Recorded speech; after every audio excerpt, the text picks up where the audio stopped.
हाय, मेरा नाम गौरांक, मैं चार्टर्ड अकाउंटेंट। आपका मेरे चैनल बिजनेस कंसल्टेंट में स्वागत है। इस वीडियो में हम लोग बात करेंगे। देखिए, मेरे पास ना बैलेंस शीट रखी हुई है ना, P&L है। और ये जो जनरेटेड है, ये आप देख सकते हैं ना, ये जो जनरेटेड है, ये आप देख सकते हैं P&L है, बैलेंस शीट है और अकाउंट्स लेजर है, मतलब पार्टनर्स की कैपिटल अकाउंट है। तो ये ना फर्म का है। अब मैं इसको करूंगा क्या, इससे ना इनकम टैक्स की रिटर्न प्रिपेयर करूंगा फर्म की, पार्टनरशिप फर्म की, ITR 5। और पता है, इस ITR 5 के लिए मैं किसी यूटिलिटी का यूज नहीं करूंगा, ऑनलाइन जाके नहीं भरूंगा। मैं इसके लिए सॉफ्टवेयर यूज करूंगा जिसका नाम है कंप्यू ऑफिस का सॉफ्टवेयर, टैक्स से रिलेटेड। इसका यूज करूंगा। इसकी मदद से आप इनकम टैक्स की रिटर्न कैसे प्रिपेयर करेंगे, हम लोग इस वीडियो में जानने की कोशिश करेंगे।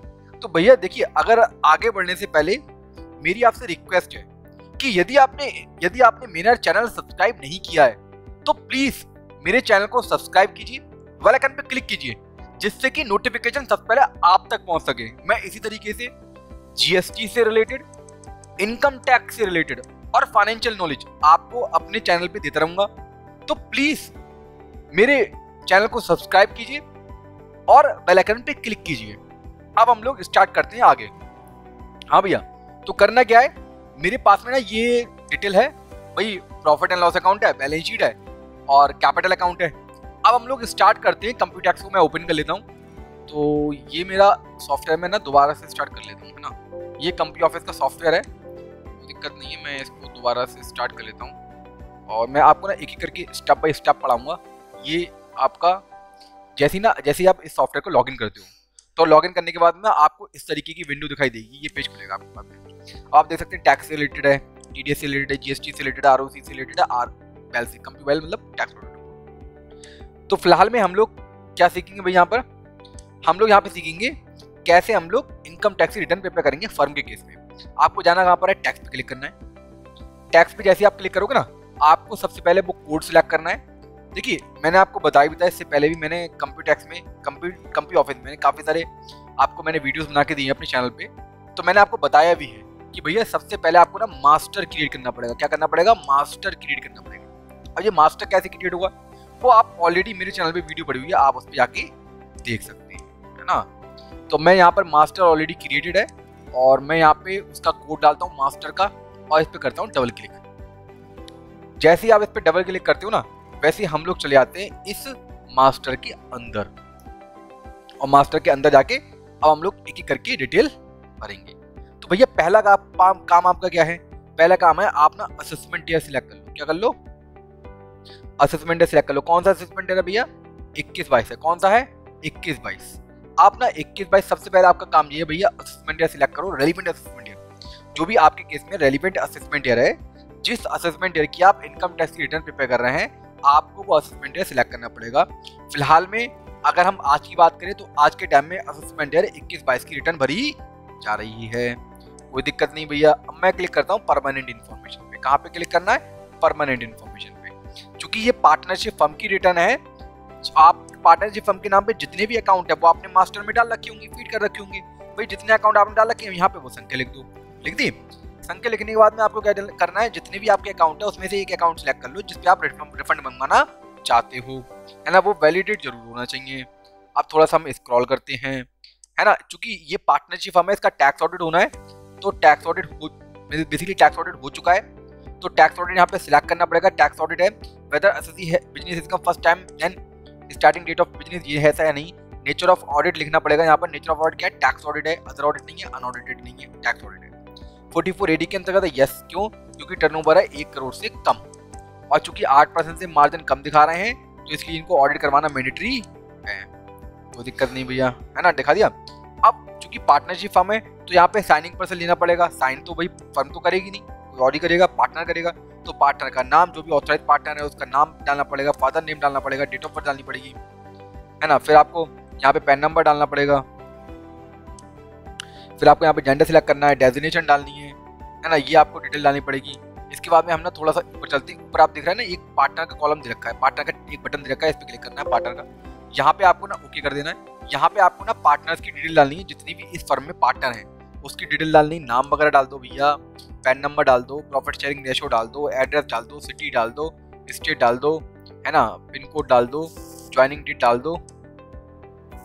ये सब आपको डिटेल यहाँ पर डालनी होगी, है ना। थोड़ा सा मैं इसको ना इधर को स्क्रॉल कर देता हूँ। अब यहाँ पे ना एक बार ना आप स्टेटस जरूर डाल देना कि इंडिविजुअल है, पार्टनर कौन है, इंडिविजुअल है, कंपनी है, यूपी है, बीवाई ट्रस्ट है, क्या है। तो आपको स्टेटस सिलेक्ट करना पड़ेगा, है ना। ये सिलेक्ट करने के बाद हम सेव एंड एग्जिट पे क्लिक कर देते हैं। सेव एंड एग्जिट पे जैसे आप क्लिक कर, एक मिनट को मैं सेव एंड एग्जिट, हाँ सेव एंड एग्जिट पे हम क्लिक कर देते हैं। सेव एंड एग्जिट पे क्लिक करने के बाद में आपको दोबारा एग्जिट पे क्लिक करना है, ओके कर देना है, एग्जिट पे क्लिक करना है। हम लोग एग्जिट हो जाते हैं। ये आपकी परमानेंट इन्फॉर्मेशन में हमने डिटेल जो डालनी थी वो डाल दी। अब आप आइए बिजनेस इन्फॉर्मेशन में। कहाँ पे आना है? Business information. तो बिजनेस में आप क्लिक करिए पहले, क्योंकि यहाँ पे हमें डालना है जीएसटी से रिलेटेड इन्फॉर्मेशन। ये आपको दिख रहा है, ये वाला टैब आपको दिखाई दे रहा है ऊपर को, जीएसटी टर्नओवर डिटेल। यहाँ पे आपको क्या करना है, यहाँ पे आपको क्लिक करना है। जैसे आप यहाँ पे क्लिक करोगे ना, यहाँ पे आपको क्लिक करना है। जैसे आपको क्लिक करोगे सबसे पहले यहाँ पे आपको जीएसटी नंबर डालना है और जीएसटी का टर्नओवर कितना डालना है। ये मैंने कहाँ से उठाया? ये मैंने उठाया प्रॉफिट एंड लॉस अकाउंट से। कहाँ से उठाया? प्रॉफिट एंड लॉस अकाउंट से। मतलब जीएसटी में जितना आपने टर्नओवर दिया हुआ वो आपको यहाँ पर दिखाना पड़ेगा। दिखा दिया। अब आप क्लोज कर दो भैया। क्या करना है? क्लोज करना है, एग्जिट पे क्लिक करना है भैया, है ना। अभी आपकी इन्फॉर्मेशन ये पड़ चुकी है। अब आप इन्फॉर्मेशन डालने के बाद में हम लोग पढ़ते हैं। सबसे पहले हमने डालना क्या पड़ेगा? सबसे पहले हम ना फिलअप करते हैं बैलेंस शीट। आप ना जनरल इन्फॉर्मेशन में आ जाइए। यहाँ पर कहाँ पर? जनरल इन्फॉर्मेशन में कुछ बेसिक इन्फॉर्मेशन हम भर लेते हैं। एक मिनट में एग्जिट करता हूँ थोड़ा।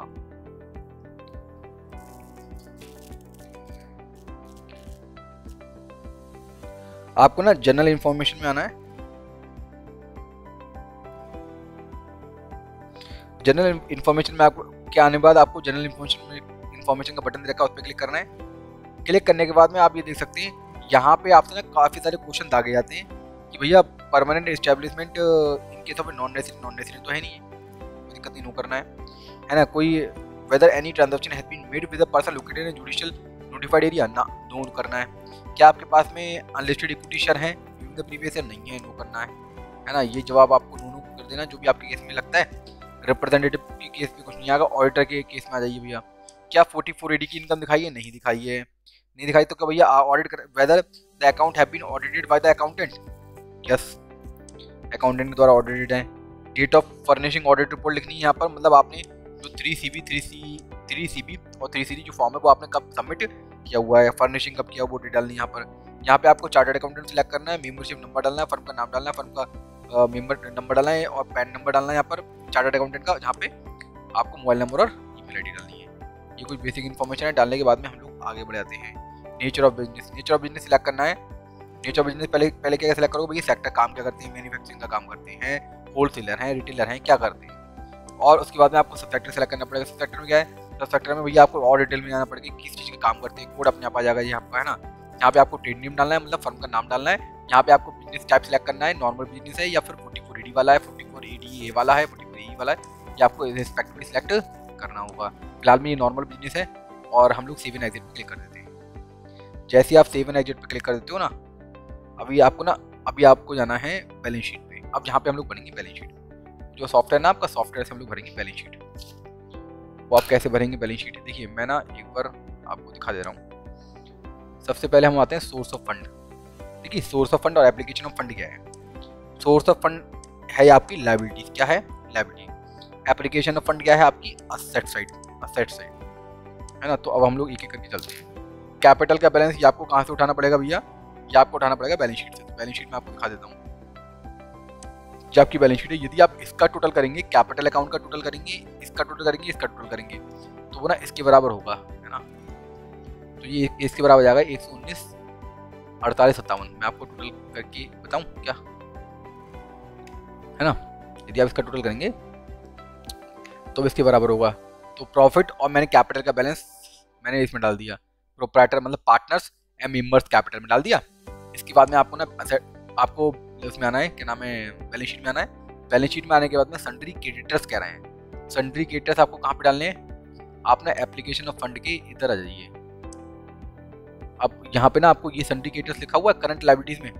Sundry creditors more than 1 year वाले ना, मोर देन 1 ईयर वाले नहीं है, अदर लेस देन 1 ईयर वाले हैं। आपको यहाँ पे सन्ड्री क्रेडिटर्स की अमाउंट डालनी है। अब आप देखिए लायबिलिटी साइड में और कुछ आ रहा है क्या? जीएसटी पेबल आ रहा है। ये आपको अदर पेबल में डालना है 1196। तो ये आपका अदर पेबल में आ रहा होगा। ये देखिए अदर पेबल का टैब आ रहा है आपका, मतलब लेजर आ रहा है। तो यहाँ पे आपको 11796 आपने डाल दिए, ठीक है। इसको डालने के बाद में आपको फिक्स्ड असेट्स डालनी है। तो फिक्स्ड असेट्स के लिए आपको एप्लीकेशन फंड की सेकंड कॉलम में करना है, क्लिक करना है आपको। यहाँ पे आपको पहले ग्रॉस ब्लॉक का डालना है, इस साल का टैप कितना वो डालना है, आपका नेट ब्लॉक ऑटोमेटिकली आ जाएगा। अब आपकी फिक्स्ड असेट्स आ गई। अब आपको बैंक का बैलेंस डालना है। बैंक का बैलेंस किधर पड़ेगा भैया, स्क्रॉल करिए भैया, ये लिखा हुआ है balance with bank, balance with bank लिखा हुआ है, यहाँ पे आपको डालना है बैंक का बैलेंस। यहाँ पे आपको डालना है कैश इन हैंड। और भी क्या, और भी कुछ रह गया अच्छा साइड में, स्टॉक इन ट्रेड रह गया, स्टॉक इन ट्रेड, हाँ ये रहा स्टॉक इन ट्रेड रह गया, ये आपका स्टॉक इन ट्रेड है 1950-638, 1950-638 आप देख सकते हैं 1950-638, 1950-638। तो आपकी पूरी डिटेल बढ़ गई है ना, ये आप देख सकते हैं आपका डिफरेंस जीरो आ गया असेट्स एंड लायबिलिटीज का। तो ये जो भी आपका असेट्स साइड में और लायबिलिटी साइड में जो आपके बैलेंस आ रहे हैं, जिसके बैलेंस आ रहे हैं वो आपको रिस्पेक्टिव कहाँ पे डालने पड़ेंगे, रिस्पेक्टिव लेजर में अमाउंट वो आपको डालनी पड़ेगी। अब हमारा सोर्स ऑफ फंड और एप्लीकेशन का फंड कंप्लीट हो चुका है। अब हम लोग चलते हैं अपने प्रॉफिट एंड लॉस अकाउंट में। देखिए मैन्युफैक्चरिंग में तो कुछ डालना नहीं है, क्यों नहीं डालना मैन्युफैक्चरिंग, क्योंकि ये मैन्युफैक्चरिंग कंपनी नहीं है ना, ये तो ट्रेडिंग कंपनी है। तो हम लोग ट्रेडिंग से स्टार्ट करते हैं। ट्रेडिंग से हमने सेल ऑफ गुड्स डाल दिए 37-29-038, ये आप P&L से देख सकते हैं 37-29-038 डाल दिया। अब हम लोग चलते हैं क्या है भैया इसके बाद में प्रॉफिट एंड लॉस अकाउंट, ये रहा क्लियर 37-29-038।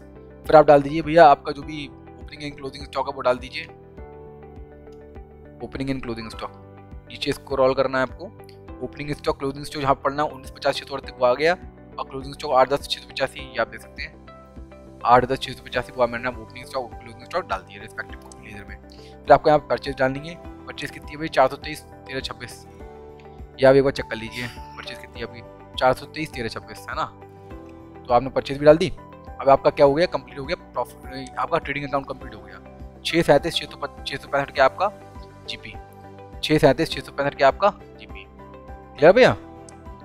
इसके बाद में आपको क्या करना है, प्रॉफिट एंड लॉस अकाउंट में क्लिक करना है। जो भी रिस्पेक्टिव मैंने कहा ना रिस्पेक्टिव लेजर जो क्रिएटेड है इनकम टैक्स इस यूटिलिटी में है ना, तो वो आपको उस रिस्पेक्टिव लेजर में डालना है। उस लेजर जैसे पावर एंड फ्यूल का ऑलरेडी क्रिएटेड है, रैंड का ऑलरेडी क्रिएटेड है, तो आपके जितने भी खर्चे हैं इनडायरेक्ट वाले है ना, जैसे अकाउंटिंग चार्जेस है तो ये क्रिएटेड नहीं होगा, मतलब ये इसका यूटिलिटी में जो आपका सॉफ्टवेयर दे रखा है, सॉफ्टवेयर हो गया या यूटिलिटी हो गई, इसमें अलग ग्रुप क्रिएट नहीं है। तो आपको ये क्या करना पड़ेगा, ये वाला ग्रुप क्रिएट, जैसे ये वाला दिख रहा है ना अकाउंटिंग चार्जेस हो गया, बैंक चार्जेस हो गया है ना, और मिसलिनियस एक्सपेंसेस हो गया, पोस्टल एक्सपेंसेस हो गया। तो ये जो लेजर आ रहा है ये ना ऑलरेडी क्रिएटेड नहीं है, इसको आपको क्रिएट करना पड़ेगा है ना। क्रिएट करने के बाद में आप उसका जो ग्रुप लेना है वो अदर एक्सपेंसेस लेना है, क्या लेना है अदर एक्सपेंसेस, क्लियर।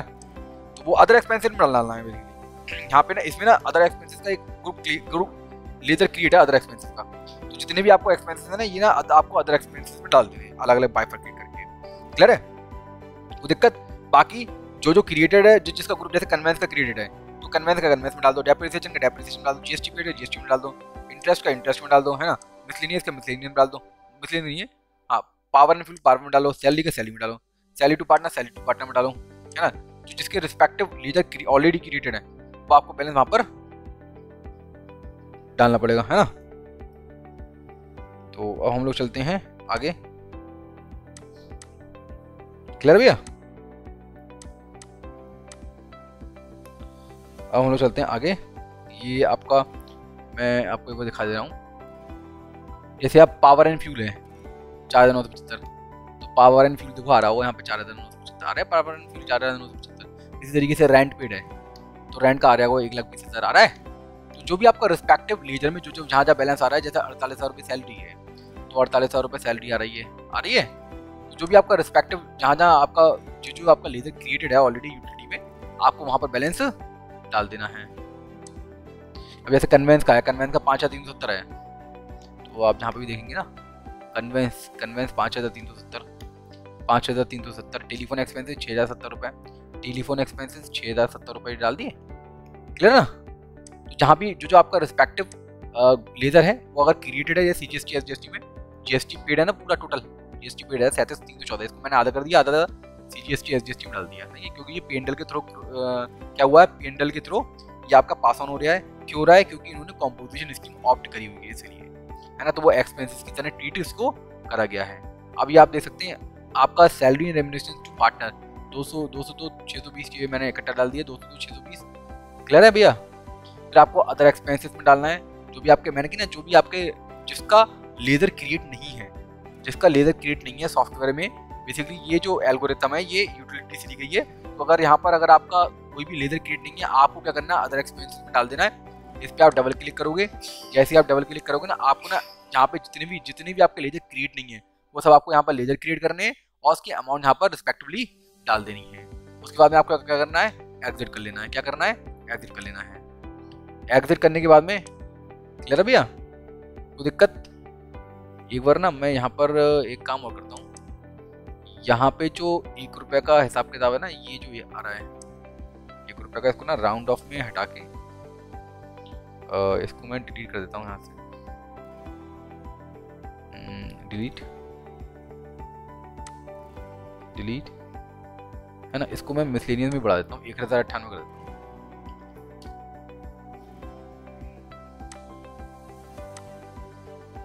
₹1000 का मेरा ट्रीटमेंट भी हो गया। क्या इसके बाद में आपको पार्टनर्स का पेमेंट है, पार्टनर्स का आपने सैलरी तो डाल दी, पार्टनर्स को आपने इंटरेस्ट दिया हुआ, वो पार्टनर्स का इंटरेस्ट पार्टनर्स में पड़ गया है ना। डेप्रिसिएशन एमोर्टाइजेशन पड़ गया, डेप्रिसिएशन एंड एमोर्टाइजेशन पड़ गया। क्लियर भैया? उसके बाद में आपको ये लिखा हुआ है नेट प्रॉफिट बिफोर टैक्सेस, इसके बाद ट्रांसफर टू कंप्यूटेशन, यहाँ पे आपको टिक करना है और यहाँ पे आपको सिलेक्ट करना पड़ेगा, है ना, जो भी आपका है। सिलेक्ट करने के बाद में आपको एग्जिट पे क्लिक कर देना है। एग्जिट पे क्लिक करने के बाद में आप ये देख सकते हैं बैलेंस शीट वाला जो पोर्शन है वो कंप्लीट हो चुका है। अब हम चलते हैं 44 AD में, हम तो कोई मतलब नहीं है, नो अकाउंट वाला केस है नहीं, अदर इन्फॉर्मेशन में हम लोग आ जाते हैं। अदर इन्फॉर्मेशन के बाद आपको कुछ चीज़ें सिलेक्ट करनी पड़ेंगी, जैसे आपका क्या है, मेथड ऑफ अकाउंटिंग क्या है, मर्केंटाइल है वो सिलेक्ट करना पड़ेगा। क्या आपने अकाउंटिंग मेथड में कोई चेंज किया हुआ है, कोई चेंज नहीं किया हुआ है। आपने जो रॉ मटेरियल और फिनिश गुड्स है वो उसका वैल्यूएशन किस में करा हुआ है, हालांकि यहाँ पे वाला दे नहीं रखा है, कौन सा ट्रेडेड आइटम पे दे नहीं रखा है, तो ट्रेडेड आइटम में नहीं दे रखा है, कोई दिक्कत नहीं है, हम रॉ मटेरियल और फिनिश गुड्स पे कर लेंगे cost on market value whichever is less. हम लोग ये क्या करना है, हम लोग ये वाला मेथड ऑफ वैल्यूएशन क्या कर रहे हैं, हम लोग उसको फॉलो कर रहे हैं, बस आपको यहाँ पे ये करना है। उसके बाद में एक पॉइंट पे आपको और मैं आपको बता दे रहा हूँ, थोड़ा सा हल्का सा एक पॉइंट और है, यहाँ पे आपको बस मूव करना है, कुछ नहीं करना है।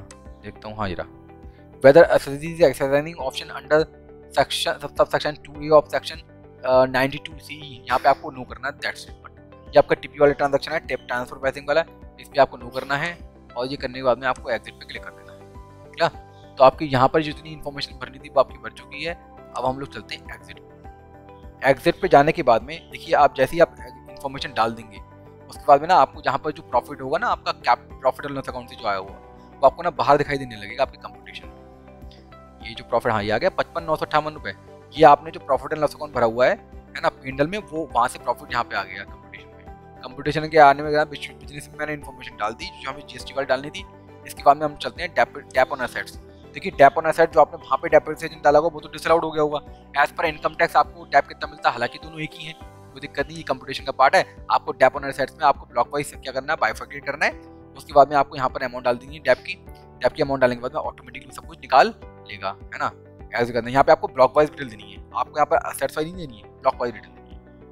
क्या तो यहाँ पे एक ही फर्नीचर था 10% वाला था, ओपनिंग WTP हमने डाल दी है, ड्यूरिंग द ईयर कोई परचेस नहीं करा हुआ, सेल कुछ करा नहीं है ना। तो नेट आपका टैप आ गया 972 रुपये और नेट बैलेंस आ गया WTP। हम चलते हैं एग्जिट पे। एग्जिट पे जैसे आप क्लिक करेंगे, देखिए चूंकि ये पार्टनरशिप फर्म है तो भैया पार्टनर को इन्होंने पेमेंट भी करा हुआ, इंटरेस्ट का करा हुआ है ना, और सैलरी का करा हुआ। आपको इसकी इन्फॉर्मेशन देनी है यहाँ पर, रेम्यूनरेशन इंटरेस्ट पेड इस पर क्लिक करना है।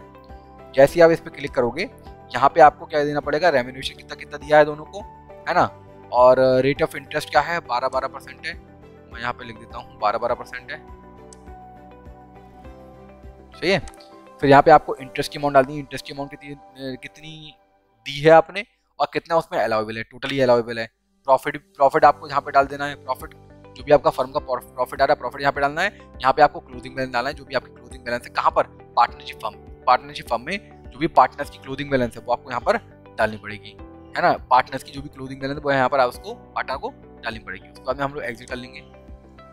एग्जिट करने के बाद में आप देख सकते हैं काफ़ी हद तक हमारी जो इनकम टैक्स रिटर्न हम जो सॉफ्टवेयर के थ्रू प्रिपेयर करते हैं वो हमारी काफ़ी सारी हद तक कंप्लीट हो चुकी है। तो यहाँ पे देखिए अदर इन्फॉर्मेशन में तो कुछ है नहीं, अदर कोई किसी भी तरीके की कोई इनकम है नहीं इसके अलावा, है ना। यहाँ पे आप डिडक्शन में कुछ है नहीं, डिडक्शन में कोई दिक्कत की बात नहीं है, डिडक्शन में कुछ भी नहीं है ना। यहाँ पे आपको जनरल इन्फॉर्मेशन हमने भर ली है, प्रीपेड टैक्सेस पे आना है। प्रीपेड टैक्स पे आने के बाद में आपको करना क्या है, प्रीपेड टैक्सेस पे आने के बाद में आपको क्या करना है, इंपोर्ट डेटा फ्रॉम 26 ईयर्स में जो भी इन्फॉर्मेशन आ रही होगी फर्म से रिलेटेड उसको आपको क्या करना है, इंपोर्ट करना है। इंपोर्ट पे क्लिक करना है। यहाँ पे आपसे ना कैप्चर कोड पूछेगा, क्या पूछेगा भी, कैप्चर कोड पूछेगा। मैं आपको दिखा देता हूँ, कैप्चर कोड पूछता नहीं पूछता है। डेटा, हाँ डेट कोई दिक्कत नहीं, पूछा नहीं है। डेटा सक्सेसफुली क्या हो गया, डेटा सक्सेसफुली क्या हो चुका है, यहाँ पर इंपोर्ट हो चुका है। आप देख सकते हैं डेटा जो सक्सेसफुली इंपोर्ट हुआ है उसमें टीडीएस से रिलेटेड कोई भी इन्फॉर्मेशन नहीं मिली, ना एडवांस टैक्स से रिलेटेड मिली। कोई भी एडवांस टैक्स जमा करा होता या असेसमेंट टैक्स जमा करा होता, कोई इन्फॉर्मेशन यहाँ पर हमें कुछ भी अवेलेबल नहीं हुई है। हम जानते रहते हैं एग्जिट कर लेते हैं। जैसे ही आप एग्जिट कर लेते हैं आप ये देख सकते हैं आपकी जो इनकम टैक्स रिटर्न वो पूरी प्रॉपर तरीके से प्रिपेयर हो चुकी है। अभी आपका चालान बन रहा है, चालान आप यहाँ से चालान पे जाकर क्लिक करके आप पेमेंट कर सकते हैं। जैसे मैं चालान पे क्लिक कर रहा हूँ, चालान पे क्लिक करने के बाद में मैं अभी आपको दिखा देता हूँ हल्का हल्का करके। चालान पे जैसे ही आप क्लिक करते हो ना, आपसे ना पूछते हैं भैया टाइप ऑफ पेमेंट क्या है, सेल्फ असेसमेंट टैक्स, क्योंकि आप ही ने रिटर्न अभी प्रिपेयर करिए, आपके हिसाब से आपका टैक्स कितना निकलना है, इतना निकलना है। इसको आप जमा कर सकते हो, कैश के थ्रू करना चाहते हो, चेक के थ्रू करना चाहते हो, डीडी या ई पेमेंट, तो ये आप सब कर सकते हो। अब मैं क्या करता हूँ, सेव एंड एग्जिट पे क्लिक कर देता हूँ, सेव एंड एग्जिट पे क्लिक कर देता हूँ, है ना। तो ये आपका पूरा प्रोसेस था। अब आपको टी रिटर्न पे आना है, टी रिटर्न फॉर्म पे जाना है ना। टी रिटर्न फॉर्म पे आने के बाद में आपको ई रिटर्न पे क्लिक करना है। जैसे ही आप ई रिटर्न पे क्लिक करते हो, अगर कोई भी एरर होगी तो आपको बता देगा। ई रिटर्न क्या है, ये जेसन फाइल है, क्या है, जेसन फाइल। अगर देखो इस सॉफ्टवेयर के थ्रू जेसन फाइल जनरेट हो गई तो इसका मतलब कोई आपकी वाली एरर नहीं है, मतलब टेक्निकल कोई एरर नहीं है। बाकी और कोई एरर हो सकती है बट टेक्निकल फिलहाल में कोई एरर नहीं है, है भैया। तो यहाँ पे आपसे पूछा भैया जो पेमेंट आपने the tax determined as payment is unpaid for this association, are you sure you want to generate e return, यहाँ पे ओके करना है। तो भैया पहली बात तो हमारा क्या है भैया, हमारे केस में भले ही पेमेंट बनना है लेकिन हम पेमेंट बाद में कर देंगे, कोई दिक्कत नहीं है। ऐसा हो सकता है कि आप जेसन फाइल जनरेट करने के लिए अगर आपको रिटर्न फाइल करनी है तो आप पेमेंट इसका जो भी आपका टैक्स बनना है पेमेंट आप बाद में कर सकते हैं, कोई दिक्कत नहीं है, ओके, है ना। तो आप देख सकते हैं आपकी जेसन फाइल बन गई। देखो अगर जेसन फाइल ये नहीं निकलती, अगर ये जेसन फाइल नहीं निकलती तो आपको ना कोई एरर बता देता कि भैया ये वाली स्टूडेंट सही करो। तो अगर वो एरर आपको बता रहा है, चाहिए ना,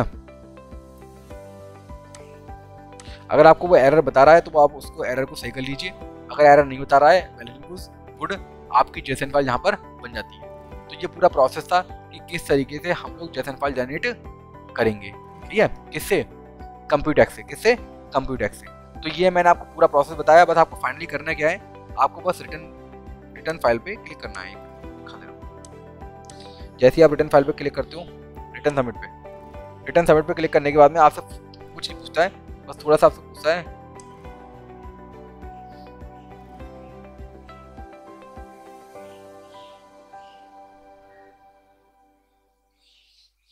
ठीक है।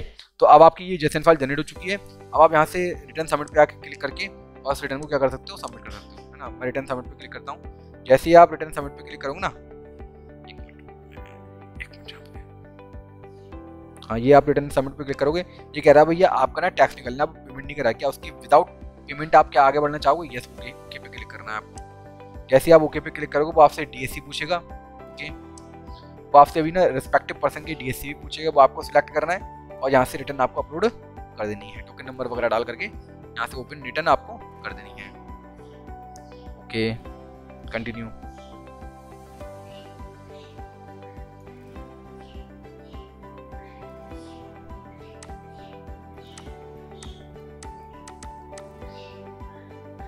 अब आप देख सकते हैं ये ना आपका लोडिंग सर्टिफिकेट फ्रॉम स्टोर, यहाँ से आपको डीएससी सिलेक्ट करना है। फाइनली यहाँ से आपको रिटर्न अपलोड करनी है। यहाँ से जो भी आपका टोकन लगा हुआ टोकन आपको प्रॉक्सी सिलेक्ट करना है। उसके बाद में आपको जो सर्टिफिकेट जिसका इस पर साइन हो रहा है उसको आपको सिलेक्ट करना है और फाइनली यहाँ से क्या हो जाती है, टोकन नंबर डाल के कंटिन्यू पे क्लिक करना है। कंटिन्यू जैसे ही आप क्लिक करोगे आपकी रिटर्न क्या हो जाएगी, सबमिट हो जाएगी। तो मैंने आपको पूरा बताया अपनी वीडियोज़ में कि किस तरीके से हम लोग इनकम टैक्स रिटर्न प्रिपेयर करेंगे, है ना, और किसकी सहायता से, कंप्यूटेक्स की सहायता से किस तरीके से हम लोग रिटर्न प्रिपेयर करेंगे और उसको सबमिट करेंगे। तो मैं इसी तरीके से काफ़ी सारी वीडियोस जो जीएसटी से रिलेटेड होगी, इनकम टैक्स से रिलेटेड होगी और फाइनेंशियल लॉन्च आपको अपने चैनल पर देता रहूँगा। तो प्लीज़ मेरे चैनल को सब्सक्राइब कीजिए, बेल आइकन पर क्लिक कीजिए जिससे कि नोटिफिकेशन सबसे आप तक पहुँचे। Okay, bye.